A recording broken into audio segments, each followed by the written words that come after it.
The last time this happened in the markets, stocks surged higher. I'm going to show you exactly what's going on. Take a look for yourself.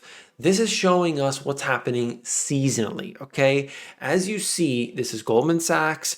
There are more inflows in January than the other 11 months of the year combined, okay? 134% of the total flows into equity mutual funds and ETFs. This is from 1996 to 2020, showing us that January is a big month. So what has happened here? Take a look. If you can see this on your screens right now, we are watching where my mouse is right here is the beginning of November, and you can look at the markets chopping around. This is the S&P 500, the SPY specifically ETF. Now we are watching this, chopping around. What has happened?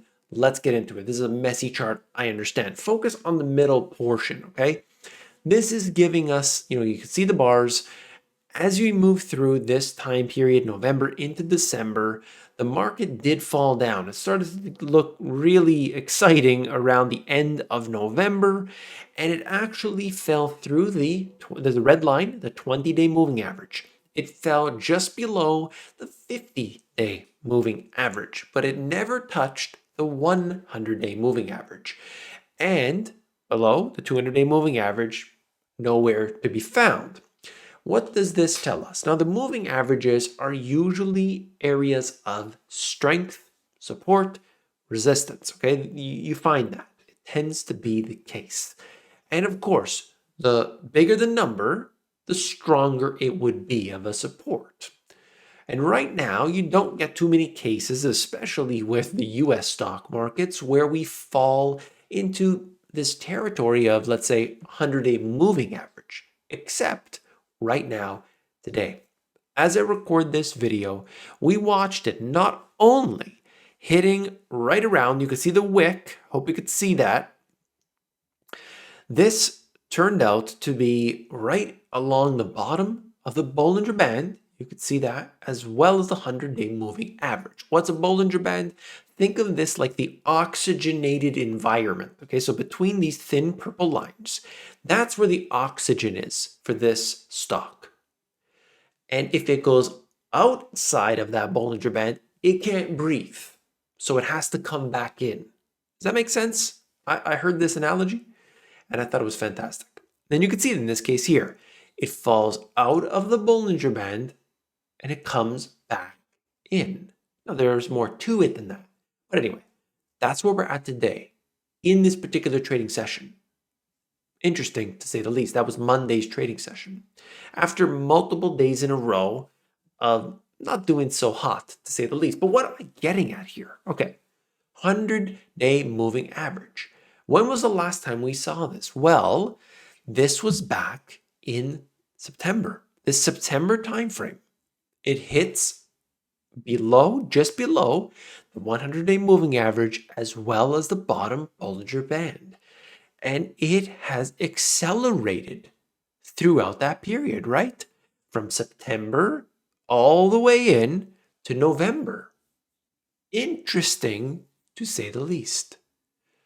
Now, we could go back even further and try to find other instances where this was also happening. You don't find too many, like I said. 20-day moving average, 50-day moving average. How many times did it touch the bottom Bollinger Band? Not too many, right? Okay, there have been, let's see, going back in August, there was one event, but nowhere near the 100-day moving average. Again, July. Again, here, 50-day moving average in June.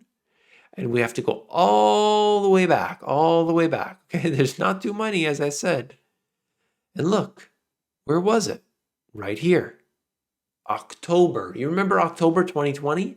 This was a big one.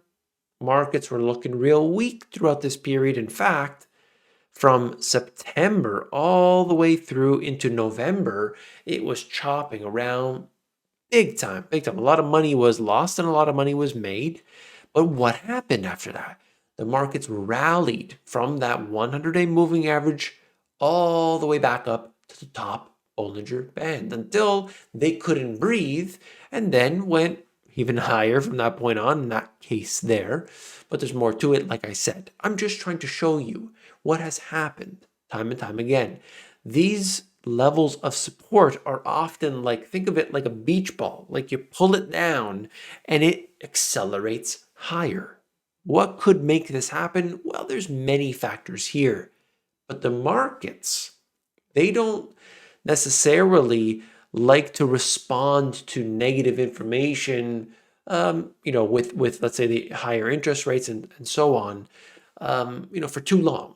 They take it in, losses are felt, usually by the retail investors, and then it goes on beyond that. So where could we be going? Well, I don't have a crystal ball, that's for sure. But at least when we use history as a guide, in the next little while, who knows? Markets could be going up. You tell me. I don't know. That's just what the history says. But we only know in time. I'm just giving you the information, the data. And then you can dig in as you see fit. Okay? That's all I'm trying to do here. If you found this informative, please let me know. I'm just trying to provide the technical side. So if you watch the video that will come tomorrow, you'll see a little bit of in-depth analysis on what's happening in the economy as it connects to the stock market. And then this was in-depth on the technical side. So, maybe it's no interest to you, but when you see them connect together, it starts to really make a lot of sense, okay? So that's it. I'm gonna end the video there. If you found it informative, hit that thumbs up button, and I will catch you on the next one. Take care.